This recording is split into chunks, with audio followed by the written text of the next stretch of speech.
Emmanuel Macron n'est pas le bienvenu au sommet des BRIC, où il a sollicité sa participation, mais Paul Biya y a été convié. En effet, le chef de l'État français voudrait être le premier dirigeant occidental à assister au prochain sommet des BRIC, qui aura lieu en août en Afrique du Sud.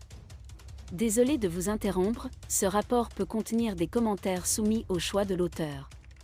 S'il vous plaît, si vous êtes nouveau sur cette chaîne, veuillez vous abonner et activer la cloche de notification. De cette façon, vous serez averti lorsque nous publierons de nouveaux rapports sur cette même chaîne. Merci.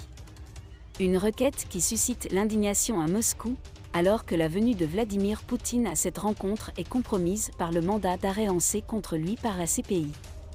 Il est évident que les chefs d'État qui mènent une politique aussi agressive et intolérable à notre égard, qui sont si décidés à isoler la Russie sur le plan international et suivent la ligne de l'OTAN visant à nous infliger une défaite stratégique, n'ont pas leur place comme invités des BRIC, a affirmé, ce 22 juin, le vice-ministre russe des Affaires étrangères, Sergueï Ryabkov, cité par le quotidien Commerçant.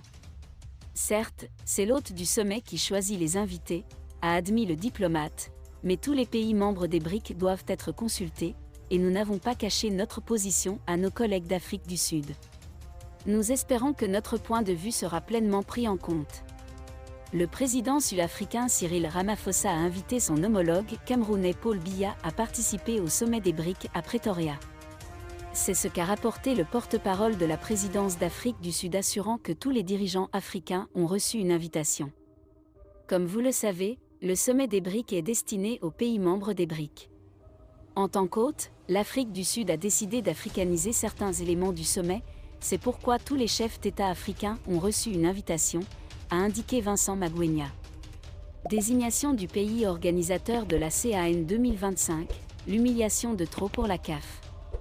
Dans les coulisses, on parle d'un duel entre les deux pays. Les autres, n'ayant pas assez d'arguments pour convaincre le comité exécutif, la seule partie concernée par ce choix, chaque pays tente de faire valoir ses atouts. Dans ce sens, notre pays a redoublé d'efforts pour augmenter ses chances d'avoir cet honneur qui nous échappe depuis 1990, en déposant un autre dossier pour l'édition 2027. Ceci dit, beaucoup de voix se sont élevées pour demander le retrait du dossier 2025 à partir du moment que notre pays a décidé de se lancer dans la course de la CAN suivante. Merci d'être resté avec nous jusqu'à ce point. Comme toujours pour promouvoir la liberté d'expression, laissez vos opinions à ce reportage dans la section commentaires ci-dessous. Si vous avez aimé cette vidéo, merci de liker, partager, commenter et surtout vous abonner à la chaîne. Et on se retrouve très vite pour une